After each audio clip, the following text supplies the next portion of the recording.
नमस्कार दोस्तों, एक बार फिर से स्वागत है आप सभी का आपके अपने YouTube चैनल में।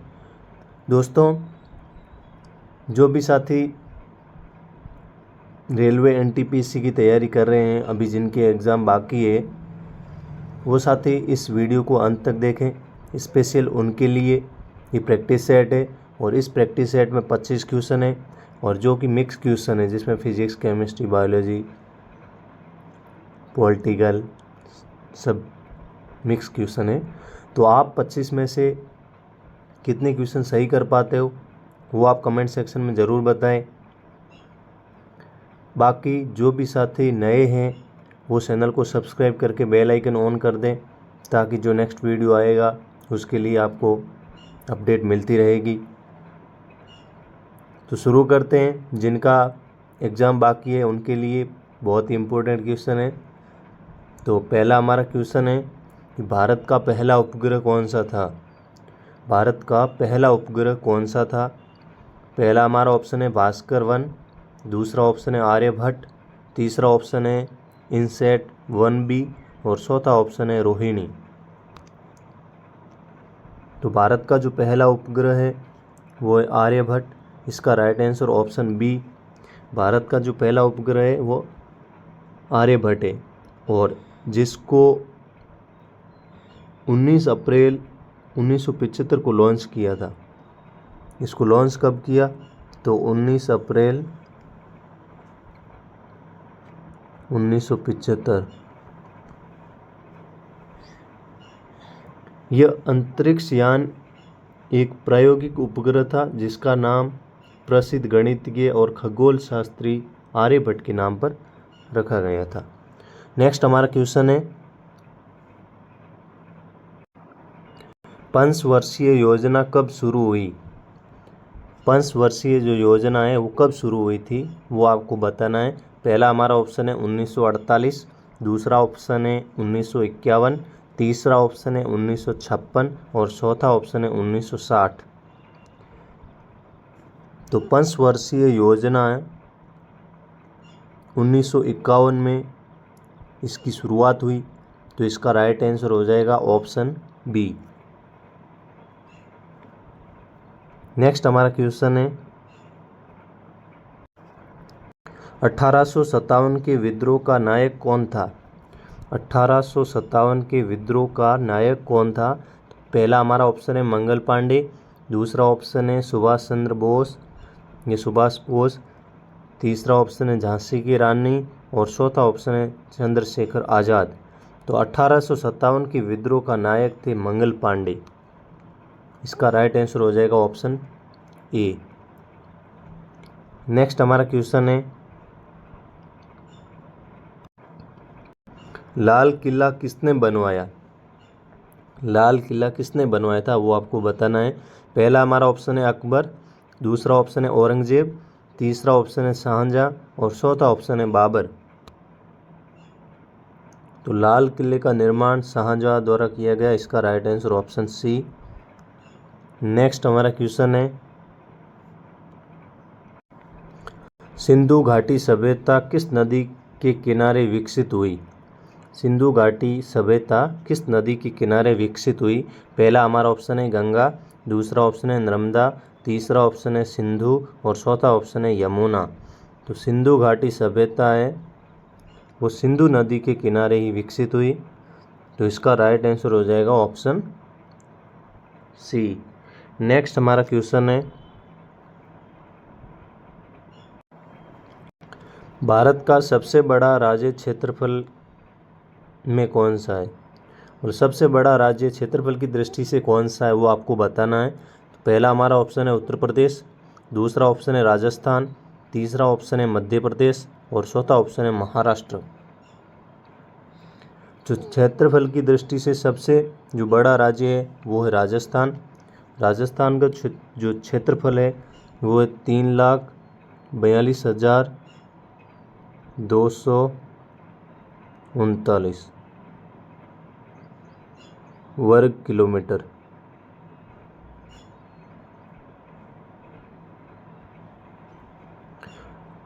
और जनसंख्या की दृष्टि से सबसे बड़ा राज्य भारत का है वो है उत्तर प्रदेश। नेक्स्ट हमारा क्वेश्चन है, संविधान में समाजवादी और धर्मनिरपेक्ष शब्द किस संशोधन से जोड़े गए? संविधान में समाजवादी और धर्मनिरपेक्ष शब्द किस संशोधन से जोड़े गए हैं? पहला हमारा ऑप्शन है 44वां संशोधन, दूसरा हमारा ऑप्शन है 42वां संशोधन, तीसरा हमारा ऑप्शन है 52वां संशोधन और चौथा ऑप्शन है 73वां संशोधन। तो संविधान में समाजवादी और जो धर्मनिरपेक्ष है वो 42वें संविधान संशोधन से जोड़े गए शब्द है। 1976 के 42वें संविधान संशोधन से जोड़े गए। तो इसका right answer option B. Next हमारा क्वेश्चन है, लाल ग्रह किसे कहते हैं? लाल ग्रह किसे कहते हैं? पहला ऑप्शन है बृहस्पति, दूसरा ऑप्शन है मंगल, तीसरा ऑप्शन है शुक्र और चौथा ऑप्शन है बुध। तो लाल ग्रह आप सभी जानते हैं मंगल को कहते हैं, तो इसका राइट आंसर ऑप्शन बी हो जाएगा। नेक्स्ट हमारा क्वेश्चन है, आर्य समाज की स्थापना किसने की? आर्य समाज की स्थापना किसने की? पहला हमारा ऑप्शन है राजा राम मोहन राय, दूसरा ऑप्शन है स्वामी दयानंद सरस्वती, तीसरा ऑप्शन है विवेकानंद और चौथा ऑप्शन है रामकृष्ण परमहंस। तो आर्य समाज की स्थापना स्वामी दयानंद सरस्वती ने की, तो इसका राइट आंसर हो जाएगा ऑप्शन बी। कब की? तो ये 1875 में मुंबई में की। ब्रह्म समाज की स्थापना पूछे तो राजा राम मोहन राय, आर्य समाज की पूछे तो स्वामी दयानंद सरस्वती। नेक्स्ट हमारा क्वेश्चन है,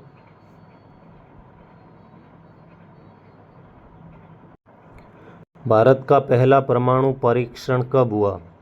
भारत का पहला परमाणु परीक्षण कब हुआ वो आपको बताना। पहला हमारा ऑप्शन है 1962, दूसरा ऑप्शन है 1974, तीसरा ऑप्शन है 1998 और चौथा ऑप्शन है 2004। तो भारत का पहला परमाणु जो परीक्षण है वो 1974 में हुआ था।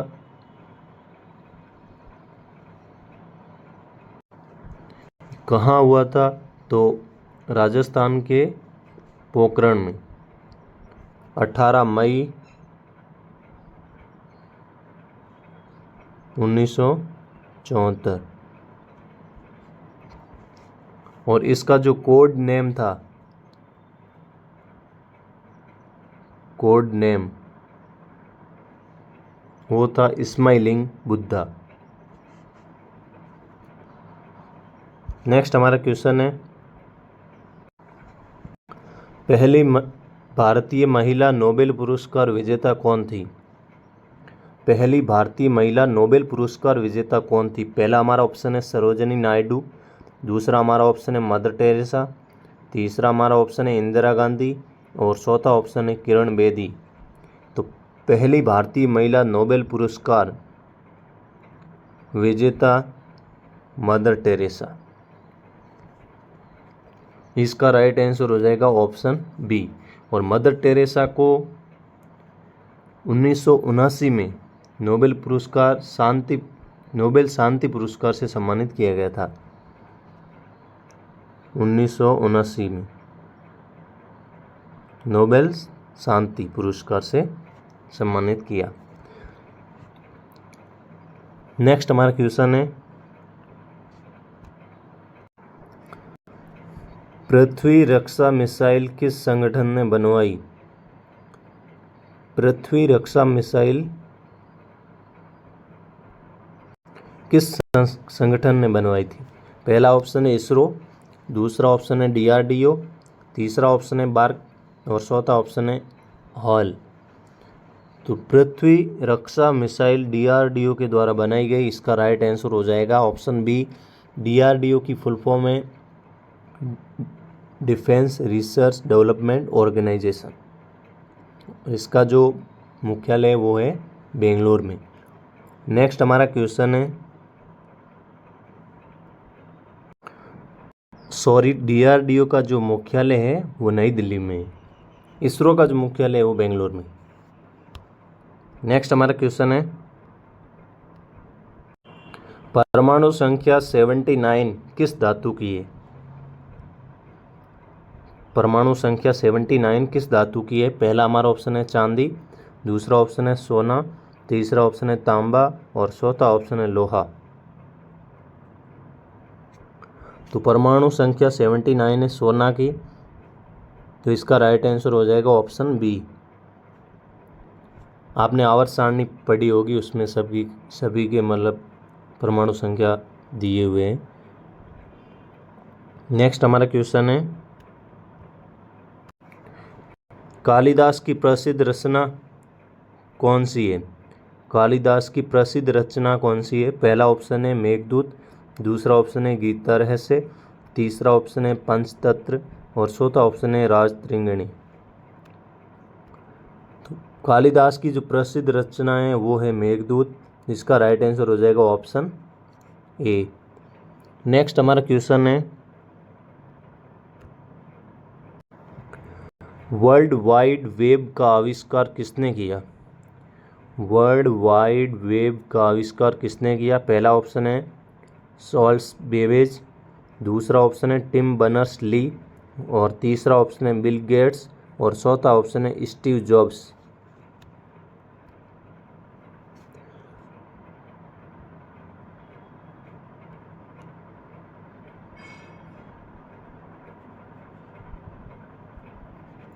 वर्ल्ड वाइड वेब स्थापना करने वाले इनके जो आविष्कार है वो टिम बर्नर्स ली के द्वारा किया गया था।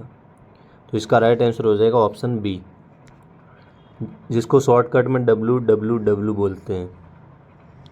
नेक्स्ट हमारा क्वेश्चन है, नेपाल में माउंट एवरेस्ट को क्या कहते हैं? नेपाल में माउंट एवरेस्ट को क्या कहते हैं? पहला ऑप्शन है धौलागिरी, दूसरा ऑप्शन है सागरमाथा, तीसरा ऑप्शन है कंचनजंगा और चौथा ऑप्शन है अन्नपूर्णा। तो नेपाल में माउंट एवरेस्ट को कहते हैं सागरमाथा, जिसका अर्थ है आकाश की देवी या स्वर्ग का शिखर। तो इसका right answer option B. Next हमारा क्वेश्चन है, भारतीय रिजर्व बैंक का मुख्यालय कहाँ है? भारतीय रिजर्व बैंक का मुख्यालय कहाँ है? पहला हमारा ऑप्शन है नई दिल्ली, दूसरा ऑप्शन है मुंबई, तीसरा ऑप्शन है कोलकाता और चौथा ऑप्शन है चेन्नई। तो भारतीय रिजर्व बैंक का जो मुख्यालय है वो मुंबई में स्थित है और इससे पहले जो RBI का मुख्यालय था वो था कोलकाता में, और जिसको 1937 में मुंबई ट्रांसफ़र किया गया। तो इसका जो राइट आंसर है वो हो जाएगा मुंबई, महाराष्ट्र। नेक्स्ट हमारा क्वेश्चन है, राज्यसभा सदस्य का कार्यकाल कितने वर्ष होता है? राज्यसभा सदस्य का कार्यकाल कितने वर्ष होता है? पहला हमारा ऑप्शन है 4 वर्ष, दूसरा ऑप्शन है 5 वर्ष, तीसरा ऑप्शन है 6 वर्ष और चौथा ऑप्शन है 7 वर्ष। तो राज्यसभा सदस्य का जो कार्यकाल है वो होता है 6 वर्ष। तो इसका राइट आंसर हो जाएगा ऑप्शन सी। राज्यसभा का जो कार्यकाल है वो 6 वर्ष होता है, लेकिन हर दूसरे वर्ष 1/3 जो सदस्य है वो रिटायर्ड हो जाते हैं। नेक्स्ट हमारा क्वेश्चन है, रतौंधी रोग किस विटामिन की कमी से होता है? रतौंधी रोग किस विटामिन की कमी से होता है? पहला हमारा ऑप्शन है विटामिन सी, दूसरा ऑप्शन है विटामिन डी, तीसरा ऑप्शन है विटामिन ए और चौथा ऑप्शन है विटामिन के। तो जो रतौंधी रोग है वो विटामिन ए की कमी से होता है, जिसको मतलब आँखों में दिखाई नहीं देता है न, जिसको इंग्लिश में कहते हैं नाइट ब्लाइंडनेस। तो इसका राइट आंसर है ऑप्शन ए। नेक्स्ट हमारा क्वेश्चन है 1857 के विद्रोह में बहादुर शाह जफर किस नगर में नेतृत्व कर रहे थे? 1857 के विद्रोह में बहादुर शाह जफर किस नगर में नेतृत्व कर रहे थे, वो आपको बताना है। पहला हमारा ऑप्शन है लखनऊ, दूसरा ऑप्शन है दिल्ली, तीसरा ऑप्शन है झांसी और चौथा ऑप्शन है कानपुर। तो 1857 के विद्रोह में बहादुर शाह जफर दिल्ली में नेतृत्व कर रहे थे।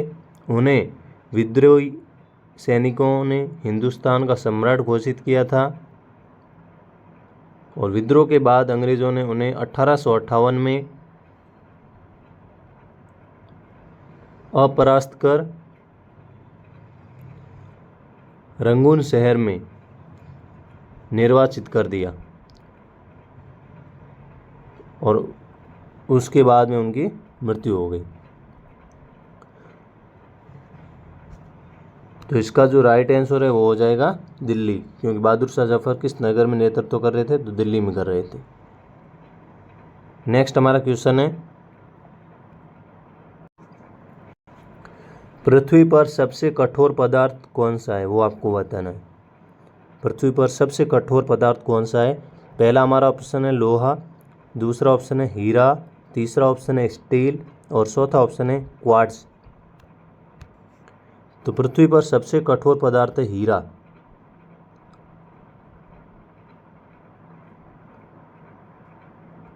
डायमंड। नेक्स्ट हमारा क्वेश्चन है लोकसभा में अधिकतम कितने सदस्य हो सकते हैं? लोकसभा में अधिकतम कितने सदस्य हो सकते हैं? पहला ऑप्शन है 545, दूसरा ऑप्शन है 552, तीसरा ऑप्शन है 560 और चौथा ऑप्शन है 600। तो लोकसभा में अधिकतम जो सदस्य होते हैं वो होते हैं 550 होते हैं, वैसे 545 ऑप्शन है 545।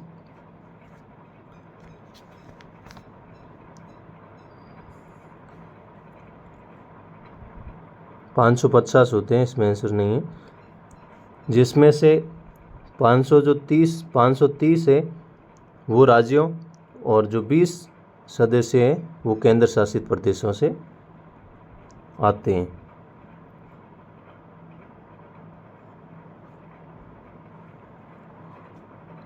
नेक्स्ट हमारा क्वेश्चन है गीता रहस्य किसने लिखा? गीता रहस्य किसने लिखा? पहला ऑप्शन है महात्मा गांधी, दूसरा ऑप्शन है बाल गंगाधर तिलक, तीसरा ऑप्शन है दयानंद सरस्वती और चौथा ऑप्शन है नेहरू। तो गीता रहस्य के लेखक है बाल गंगाधर तिलक। इसका राइट आंसर हो जाएगा ऑप्शन बी। नेक्स्ट हमारा क्वेश्चन है एशिया की सबसे लंबी नदी कौन सी है? एशिया की सबसे लंबी नदी कौन सी है? पहला ऑप्शन है गंगा, दूसरा ऑप्शन है यांगत्से, तीसरा ऑप्शन है सिंधु और चौथा ऑप्शन है अमूर। तो एशिया की सबसे लंबी नदी है वो है यांगत्से। तो इसका राइट आंसर हो जाएगा ऑप्शन बी। नेक्स्ट हमारा क्वेश्चन है आज के इस प्रैक्टिस सेट का लास्ट क्वेश्चन है। लास्ट जो क्वेश्चन है वो है कोणार्क का सूर्य मंदिर कहाँ स्थित है? ये बहुत ही इम्पोर्टेंट क्वेश्चन है। कोणार्क का सूर्य मंदिर कहाँ स्थित है? पहला हमारा ऑप्शन है बिहार, दूसरा ऑप्शन है ओडिशा, तीसरा ऑप्शन है उत्तर प्रदेश और चौथा ऑप्शन है राजस्थान। तो कोणार्क का जो सूर्य मंदिर है वो ओडिशा राज्य में स्थित है। उड़ीसा राज्य के पुरी जिले में स्थित है। उड़ीसा के पुरी जिले में स्थित है और इसका जो निर्माण है वो राजवंश के राजा नरसिम्हा देव प्रथम के द्वारा किया गया।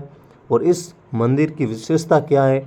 तो इसकी विशेषता है ये सूर्य देवता के रथ के आकार में बना है और जिसमें 24 पहिए और 7 घोड़ों का समूह है। तो कभी कभी ये भी पूछ लेते हैं कि कोणार्क के सूर्य मंदिर की विशेषता क्या है। तो इसकी विशेषता यही है कि सूर्य देवता के रथ के आकार में बना है और जिसमें 24 पहिए हैं और 7 घोड़ों का समूह है। तो इसका राइट आंसर ऑप्शन बी। तो आज के इस प्रैक्टिस सेट में हमने 25 क्वेश्चन कंप्लीट किए हैं। अब 25 में से आपके कितने क्वेश्चन सही हुए हैं वो आप कमेंट सेक्शन में ज़रूर बताएं। बाकी कैसा लगा आपको वीडियो ये भी आप कमेंट सेक्शन में ज़रूर बताएं। बाकी मिलते हैं नेक्स्ट वीडियो में, तब तक के लिए जय हिंद, जय भारत, ऑल द बेस्ट।